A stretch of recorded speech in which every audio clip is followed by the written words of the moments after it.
nothing that is about sexual liberation is liberating and free and is helping women at all.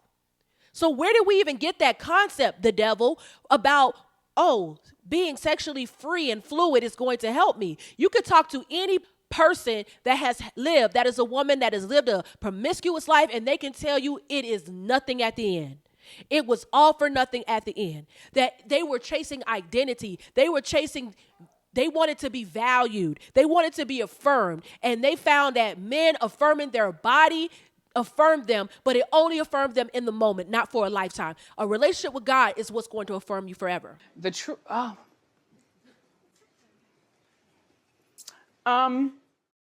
All I'm saying is the BET Awards is why this ministry exists. The BET Awards is also why a lot of black women are not getting married. The BET Awards, the black women and artists on those stages are why black women are over-sexualized, seen as sexual objects, most likely to be sexually harassed at work, and so on and so on and so on.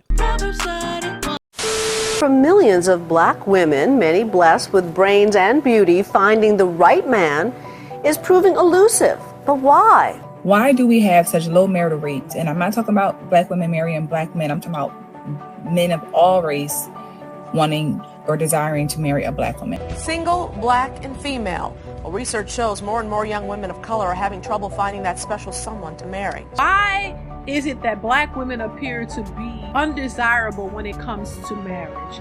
All over, conversations are being had about why black women are not getting married.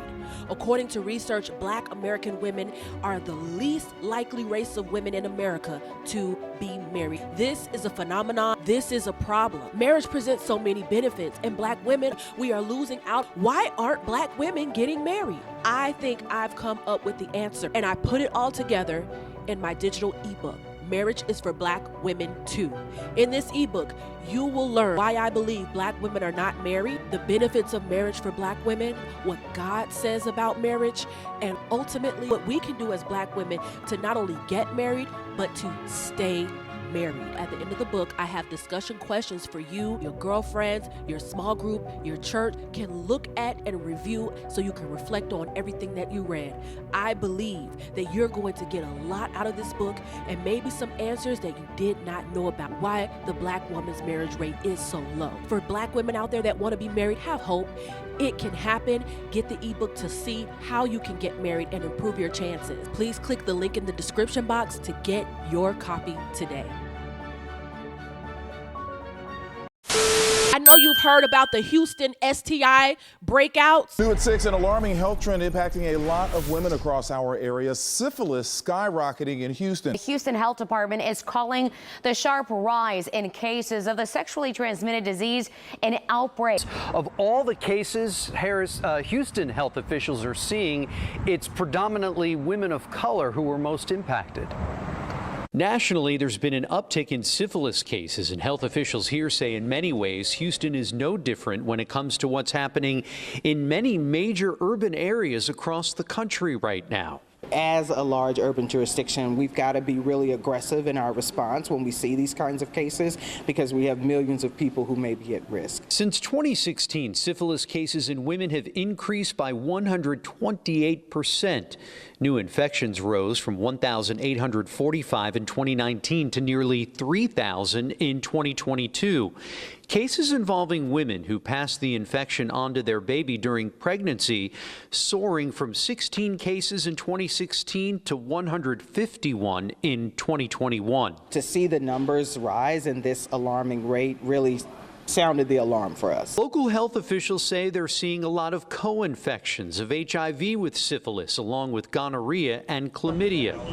The health department is working with medical providers and collaborating with its community-based partners to increase awareness of the outbreak and enhance testing and treatment in Houston neighborhoods. This has been happening for a while, where there's major STI breakouts among black women in Houston and different parts of the country.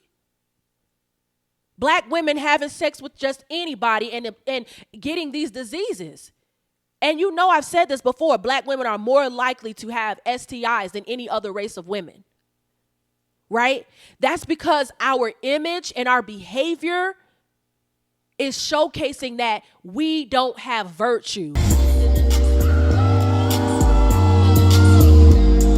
We'll have sex with anybody. We'll have babies with anybody out of wedlock. We'll just have babies out of wedlock, have sex with who we want, promote people like Sexy Red, Meg Thee Stallion, Lotto, Cardi B, all of these women promoting filth as working as agents for the devil. We'll promote that. But we won't promote godliness. We won't promote our families. We won't promote wifehood. We won't promote being chaste. We won't promote that because it's either too hard to do or just because we've never seen it. But it's even never seeing it is not even an excuse at this point because the world is so small. Literally, we have the tools and the opportunities to see it. We can look up videos and content that are going to be helpful for us. We can start making our way to people and women that are godly and that have godly character and that stand out correctly. There was this woman who's a famous commentator who went on the Fresh and Fit podcast, and she talked about her experience there. And the top comment, I will never forget this comment because that's what I hope I can do for Black women. This young lady said, "I am a young Black woman, and I saw how you were treated. You were respected and revered by the men on that podcast. I've never seen them treat a woman like that, like they treated you, with respect, with reverence, with honor, with grace, with dignity. I could really tell that they respected you and their perspective of you was different.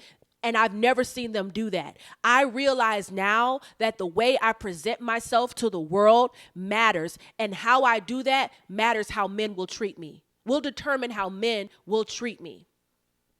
And so thank you for coming on that podcast and showing me differently. See, sometimes it's not always about talking too. Sometimes we need to see that representation. We need to see how Black women are treated when they are polished, when they're put together, when they're articulate, when they look well, when they're fully clothed, when they have family. Well, I ain't gonna ask you that. You a lady. I can't even put them kind of questions on you. I appreciate that a lot. I just know what I'm looking at. What you looking at? Something that's good. Yeah. Yeah, say he who finds. Yeah, finds a good thing. I know that's right. Yeah, I'm looking at something that's good. Her grace and her essence of a woman will shut it up. When the essence of a real woman come around, niggas pull their pants up, say, man, don't do that in front of her.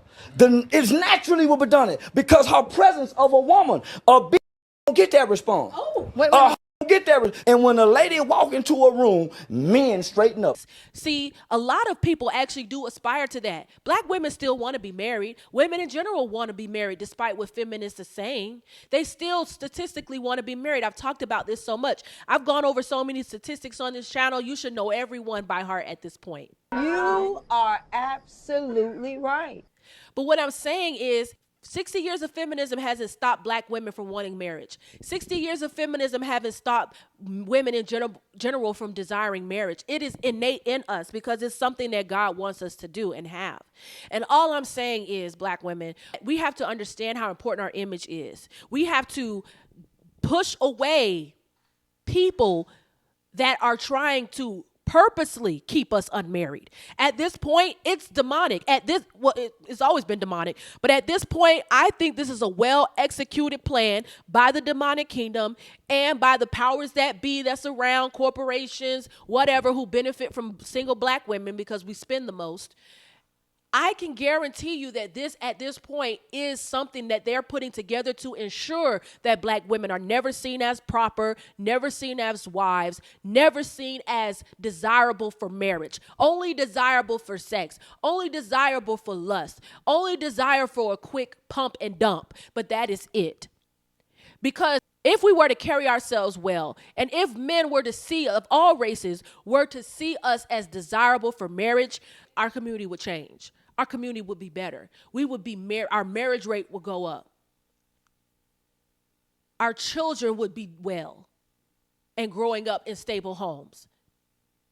We wouldn't be consumers. We wouldn't always be consuming. But we would actually be putting things out there in the world that is good. And we wouldn't be vulgar. Because 9 times out of 10, if you coming from a broken home, you're going to be vulgar because you're going to place your value in your body. Because you didn't have a father to affirm you. You didn't have a mother who was a wife and that could show you that I didn't have to take off my clothes to meet your father.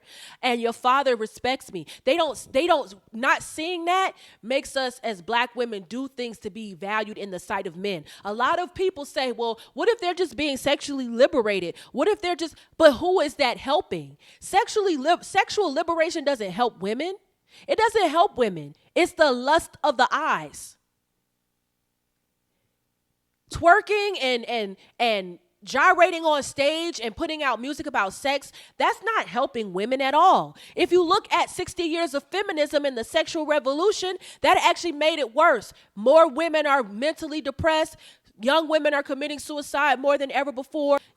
More women are not getting married. So what I'm saying is you don't have to show your body to get affirmation. Just look to what Jesus did. I already know I'm affirmed because Jesus literally went to the cross and died for me. I'm affirmed. Exactly. And if we take that mindset, black women, this is why I always talk about mindset. If we take the mindset that I am always affirmed, that God affirms me, Jesus affirmed me because of the finished work on the cross, we don't have to look to men and others to affirm us. We don't have to look to material things. We don't have to look to men. We don't have to look to women. We don't have to look to anyone but the cross. That is our affirmation. That is our ultimate affirmation. And so black women, our perception, the way people perceive us matters. And the way you perceive yourself matters. And if you're someone that's just okay with listening to music that's just terrible for our community, and you're someone that wants to aspire to be like a Lotto or a Sexy Red, none of these women are married. All of these women have children out of wedlock if they have children. These women are shacking up. These women should not even be, these female artists are talent. They may have some talent, but they should not be looked up to. They don't even like themselves. All of them have had surgeries. All of them have had cosmetic surgery. All of them have done some body modification. BBLs are in, okay? So many of them are doing things to make themselves look good and desirable. They don't have confidence. And yet you're listening to them and you're trying to do what they want to do and you're trying to be like them and make your body like them and make your face like them. These people have the lowest self-esteem. I got a little work done on my body, whatever. Mm-hmm. A lot of people don't even know that because you just look so good. The thing about it, if you're going to do it right. Mm-hmm. I think people think just because somebody has surgery, they just encourage everybody else to get it. Like, you need to get this. You don't do that.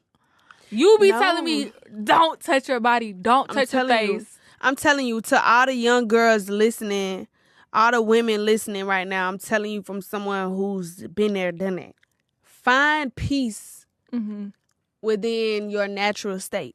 The people who have the lowest self-esteem, I am convinced, are artists, entertainers, celebrities. They have a new look every day. They have a new look every week. They have a new surgery or a liposuction every time. They cannot deal with their authentic self in a culture that is craving authenticity these days. I like Sexy Red because she's authentic. I like Sexy Red or Lotto or whoever because they're real. They're not, though. Their bodies aren't even real. And if you want to say Sexy Red's body is real, okay, yeah, but she's really having children out of wedlock on purpose and promoting filth and debauchery and making black women look bad. We have to start talking about this. We need to put these people at the bottom, get them off the stage. You will not come up here looking like that, acting like that, behaving like that, because there are other communities where they are looked at as individual. But in the black community, even ourselves, we put ourselves in a category. That's why if a black person doesn't like who other black people like or didn't grow up like how other black people grew up, we don't know what to do with them, so we ostracize them. So even us, we see ourselves as a community. We see ourselves as a monolith. And if we see ourselves that way, others see us that way. And so you may say, well, I'm not a Sexy Red. I don't listen to her. I don't promote her. Yeah, but a lot of other black people do. And other people who don't know about black people and black women, they see her and they're like, oh, that's how black women act. That's the black community. That's just what it is. And so we need to be protecting our image. We need to be speaking out against these people who are being pushed in our faces. And we also need to pray for their salvation in Jesus' name. Our image matters, Black women. Our image matters.